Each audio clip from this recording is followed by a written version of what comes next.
사실은 그때가 이제 터널 마지막이에요. 아, 이제 기회가 올 때가 됐다. 내 집 마련해야겠다라는 그런 마음을 가질 필요는 있어요. 가장 좋은 건 금리. 이런 거 많이 개선을 해주면 좋을 것 같습니다. 여러분의 부동산 고민을 속 시원하게 풀어드리는 고민이 머니. 안녕하세요, 임민소입니다. 안녕하세요, 기린만입니다. 이번에 현대 엔지니어링이 사상 최대 분기 매출을 달성했다고 합니다. 플랜트 설계 업무 효율 향상과 비용 저감을 위한 설계 가상화 시스템을 또 구축했다고 합니다. 기존에는 물리적인 공간에서 설계 업무를 구축을 했었던 건데 당연하지. 이제는 가상에서 구축을 해볼 수 있으니까 그동안에 들어갔던 이 수십여 대의 서버 장비랑 설계 작업자 등의 비용이 저감이 됩니다. 또 좋다. 신규 수주 이후에 1개월 내에 설계 업무 환경을 구축할 수 있기 때문에 사업 기간도 크게 단축시킬 수 있대요. 기간이 단축이 되면 비용이 절감되고 또 절감되는 거죠. 분양가도 낮출 수 있고. 그쵸. 아, 이거 완전 일석이조네. 아, 이 포미서 아이디어 바이. 누가 네, 첫 번째 사연은 피곤한 유 대표님이 보내주셨습니다. 피곤해. 안녕하세요. 새해가 될 때마다 반복되는 고민입니다. 상반기에 집값이 좀 떨어진다고 해서 올해 안에 사야 되나 고민하는데 또 하반기에 소폭 상승하더라고요. 그래서 또 잠깐 기다리는 중인데 몇 달 전만 해도 바닥을 찍고 오른다고 했다가 다시 최근에는 떨어지려고 하니 이거 어느 장단에 맞춰야 될지 모르겠습니다. 2024년 부동산 시장 어떻게 예측하시나요? 라고 고민해 주셨습니다. 연말 연초면 항상 방송가에서 다루고 있죠. 2024년 부동산 전망은 어떻게 될까요? 이런 거 항상 다루고는 있는데 소장님 또 연말 연초 굉장히 바쁘시죠? 진짜 이게 답도 없는 이런 걸 자꾸 많이 물어보셔가지고. 근데 고민이 될 만해요. 올랐다가 내렸다가 올랐다 내렸다 도대체 금리는 어떻게 되는 건지 모든 게 복잡합니다. 그래서 매매 가격, 전세 가격이 어떻게 움직였는지 1년 정도 흐름을 우리가 그래프를 보면서 쭉 한번 살펴보도록 하죠. 파란색이 매매고요. 빨간색이 전세입니다. 작년 11월 분위기 네, 기억나시죠? 22년 11월 14일이라고 써 있네요. 집값 뚝뚝 떨어지고 막 난리가 났습니다. 그게 그래프에 그대로 보이시죠? 네. 쭉 내려가고 있잖아요. 쭉 내려가다가 네. 하락이 언제 멈췄냐면 1월 정도 정부에서 1.3 대책을 발표합니다. 미분양이 2022년 1월에 2만 1,000호 정도 됐는데 2023년 1월에 7만 5천 호까지 1년 만에 한 3.5배가 늘어납니다. 네. 정부는 이걸 내버려 두게 되면 금융위기, 국내 경제위기로 불길이 번지기 때문에 강남 3구, 용산구 빼고 규제 지역 다 풀어졌죠. 맞아요. 자, 규제를 푸니까 금리 인상도 멈췄죠. 집값은 또 떨어졌어요. 네. 고점 대비 한 30%. 이 정도면 괜찮은데 아주 상반기에 이제 수요자들이 들어옵니다. 회복을 하죠. 자, 그래프 보시면 쭉쭉 위로 올라가고 있잖아요. 네. 그러다가 한 6월, 7월 정도 되니까 상승 전환되죠. 네, 7월 달부터. 그런데 상반기 회복 속도를 보면 올라가다가 뭔가 뭐 힘이 없죠. 그래서 상고하저라고 하는데 상반기는 분위기가 좀 반등을 했고 네. 하반기는 상승 전환은 했지만 힘이 없다. 점점 내려오고 있다. 거래량 한번 보자고요. 서울 아파트 거래량. 우리가 앞서 본 그래프하고 비슷하죠. 서울 아파트가 180만 호 정도 되는데 600개, 800개면 사실은 올스톱이에요. 2020년, 2021년 분위기 좋을 때는 5,000호에서 15,000호까지. 그러니까 600, 800은 일부 매물들만 거래가 됐습니다. 자, 1월 거래량 한번 볼까요? 1월이 1,400건으로 이제 반등 치죠. 네. 2월 더 늘어났죠. 2,454 2,454건. 4월 이후에 이제 3,000건으로 회복을 합니다. 이런 추세면 5월, 6월, 7월, 8월 가면 4,000건, 5,000건으로 갔어야 되는데 네. 8월 달에 고점 딱 찍고 쭉 내려왔네요. 11월, 12월 통계가 나오더라도 3,000건 넘기는 어려울 것 같고요. 2,000건 수준 또는 2,000건 아래로 내려올 가능성이 있습니다. 네. 이게 현재의 주택시장 분위기를 말해주는데 거래량이 줄어든다는 얘기는 두 가지 경우가 생길 수는 있어요. 하나는 집을 사야 되는 분들이 안 사는 경우. 두 번째 사례는 집주인이 안 팔어. 집값 더 올라가는데 내가 왜 팔어? 그쵸. 그러면 우리는 뭘 봐야 되냐면 매물이 늘어나느냐 줄어드느냐를 한번 보면 되는데 매물이 늘어나고 있어요. 집주인은 매물을 내놓는데 매수자들이 사지 않는 거. 그러니까. 2023년은 지금 그런 상황까지 왔고요. 그럼 2024년 어떻게 될까? 2024년? 폭등도 폭락도 안 할 것 같아요. 그렇죠. 금리가 뚝 떨어져서 유동성이 많이 풀려야 되고요. 네. 2015년에서 2021년까지 7년 정도 집값이 많이 올랐잖아요. 2022년 1년 조정이 되고 또 이렇게 폭등을 한다? 상식적으로 맞지가 않고요. 그쵸. 시간이 조금 더 필요합니다. 그러면 폭락할 가능성은 있느냐? 폭락을 하려면 집주인들이 막 집어 던져야 되거든요. 네. 굳이 지금 집어 던질 필요가 있나? 그러니까요. 2024년에 아파트 전세는 올라가고 매매는 보합입니다. 네. 그래프 하나 더 보여드릴게요. 지금하고 비교해 보자고요. 노무현 정부 시절에 집값이 엄청 올랐고 네. 문재인 정부 시절 집값 엄청 올랐고 네. 그때 글로벌 금융위기 와서 집값 떨어졌고 네. 지금 미국에서 금리 많이 올려서 2022년 집값 떨어졌고 네. 반등했죠? 비슷하네요? 비슷하죠.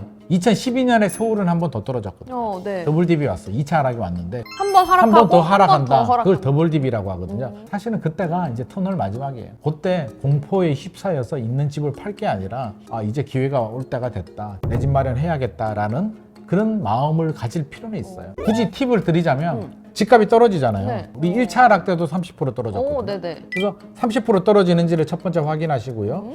두 번째는 미분양이 또 늘어나요. 그러니까 미분양이 급증하면 정부가 규제를 풀어주죠. 그쵸. 남은 규제가 뭐 있어요? 네. 서초구 강남구 언제 풀리는지 체크하시고 그래도 집값 떨어지면 DSR 규제 더 풀어주고요. 네. 그래도 안 되면 양도세 특례라고 5년간 양도세 면제 카드 나옵니다. 요거 나오면 이제 터널 마지막입니다. 그래도 나는 무슨 기준으로 사야 될지 잘 모르겠다라고 한다면 아파트별로 본다면 세 가지 기준이 있습니다.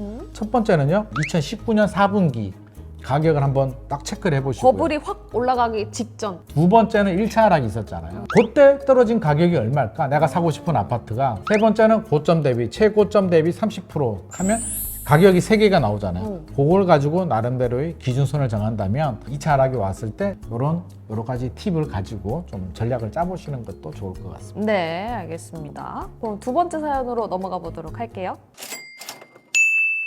두 번째 사연은 힙비님이 보내주셨습니다. 고민이 뭐니를 볼수록 느끼는 건데 부동산은 알면 알수록 어렵다라는 생각이 들더라고요. 이거 제 고민 아닌가요? 몰라서 어려운 게 아니라 알면 알수록 어렵다. 모르면 어려운지도 모르니까. 그러니까요.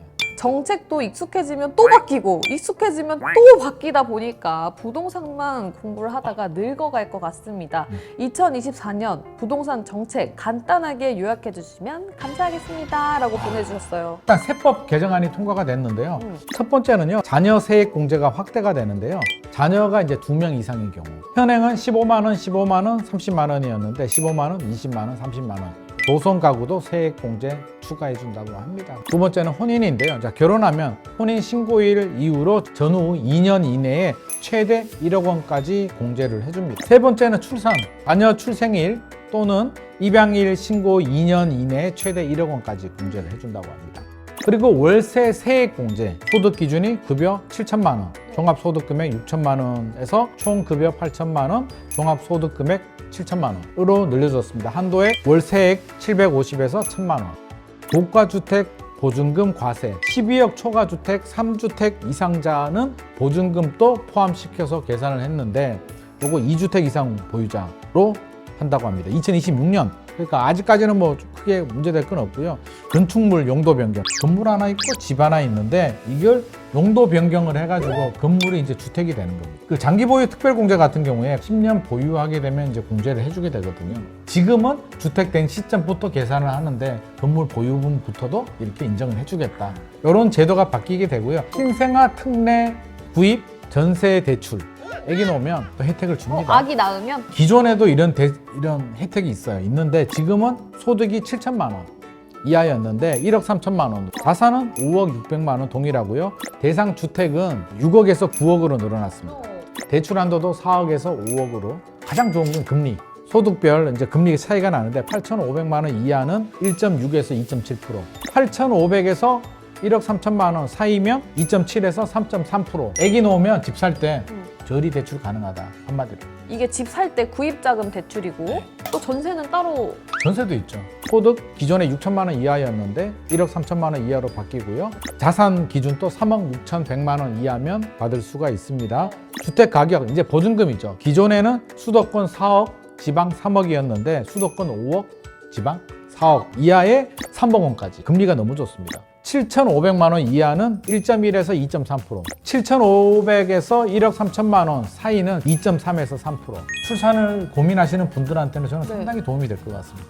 맞벌이 부부 디딤돌 대출도 조금 더 완화해 준다고 합니다. 소득 기준이 7천만 원 이하에서 연 1억 3천만 원 이하로 바뀌게 되고요. 가격 기준은 6억에서 9억, 대출 한도는 4억에서 5억이고 대출 금리는 5년간 시중은행 금리 대비 1에서 3%포인트 더 내려준다고 하니까 자녀 출산하지 않은 맞벌이 부부도 디딤돌 대출 기준이 완화가 되니까 도움이 될 것 같고 청약 한번 이야기해보죠. 네. 또 많이 바뀌는데 뭐가 바뀌냐면 미성년자들 기존에는 2년만 일정이에요. 2년에서 5년으로 바뀌었다. 네. 600만 원으로 한도도 늘어났다는 점 좀 말씀드리고요. 네. 무주택자들 청약통장 가지고 있으면 연말 정산할 때 소득공제 240만 원까지 해줬는데 300만 원까지 확대됩니다. 맞벌이 소득 기준 완화해서 현행 140%에서 200%까지 완화가 됩니다. 청년 특별공급 요거 2023년에 새로 생긴 제도인데 특별공급으로 당첨이 되더라도 혼인신고할 수 있잖아요. 청년이 아닐 수 있죠. 아니더라도 입주 및 재계약 가능하니까 이런 거 많이 개선을 해주면 좋을 것 같습니다. 그리고 또 있죠. 없어지는 거. 사라지는 혜택도 있어요? 있죠. 특례보금자리가 일반형이 9월 26일자로 사라졌고요. 우대형이 2024년 1월까지가 살아있는데 그 후로는 사라집니다. 중소기업 청년 전세자금 대출도 있습니다. 2023년 12월 말까지 운영이 되고 종료됩니다. 집주인 전세금 반환 대출, 역전세로 세입자한테 전세금 반환이 어려운 집주인한테 2024년 7월까지는 가능한데요. 하셔야 되는 분들이라면 기간 넘기지 말고 대출을 받아서 하시는 게 좋을 것 같고, 그리고 네 번째는 임대사업자. 그러니까 임대사업자가 전세금 반환하지 못할 때 RTI가 1%까지 이렇게 해줍니다. 그거를 또 이제 사라진다고 하니까 잘 챙기셔야 될 것 같습니다. 네, 이렇게 크게 네 가지를 말씀을 해주셨는데 해당되고 있는 그리고 또 이용하던 혜택의 종료 시점을 참고해 주시면 좋을 것 같습니다.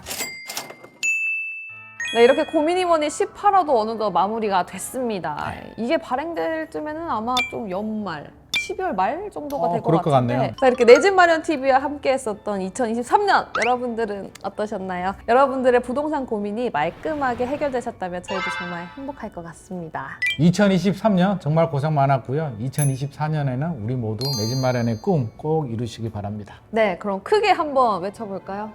부동산 고민이 머니! 새해 복 많이 받으세요.